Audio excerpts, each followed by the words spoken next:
Ilang customer na kuha natin dyan? Dalawang customer. Hindi, yung dito, may isa na, may existing na tayo dati dyan, ha? Ha? May yung isang araw, di ba may kumuha na dyan? Wala. Yung kumuha ano lang ng yun. Neon? Hindi pa yun. Hindi pa yun. Ito yun eh. Ah, ito ba yun yung kumuha ng Neon? Hindi, ito. Ito yung dalawa, bago to. Oo. Ayan, bago customer natin yan. Alagaan mo na yan. Madami-daming umorder yan. 3 sting yan. Oo. 603.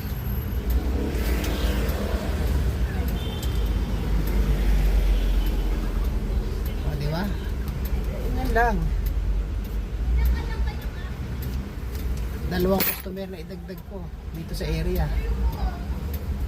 Kasi kailangan magaling kang manguha, matyaga. Kahit lang hindi na order, balik-balikan mo. O, pagdating ng mga ilang araw, kukuha din yan. Okay. Ganyan lang kami manguha ng customer. Kahit hindi na order, daanan mo lang araw-araw. Narating din ng araw na pag nawala niya, kukuha din niya. Pag hindi pumunta yung kinukuha nilang dati. So ngayon, hindi pumunta, hindi kami nakakuha. Hindi namin. Ganun lang, matyagaan lang talaga. Saka pag nakuha na namin yan, hindi na nila mababago yan.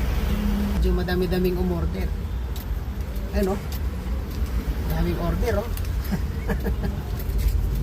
Sabi ko na, makukuha sa tiyaga eh.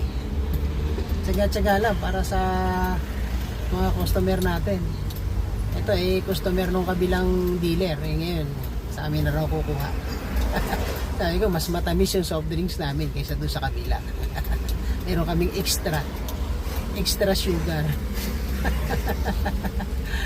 Ganyan lang sa rota. Pag rota ka, kailangan magaling kang manulot ng customer.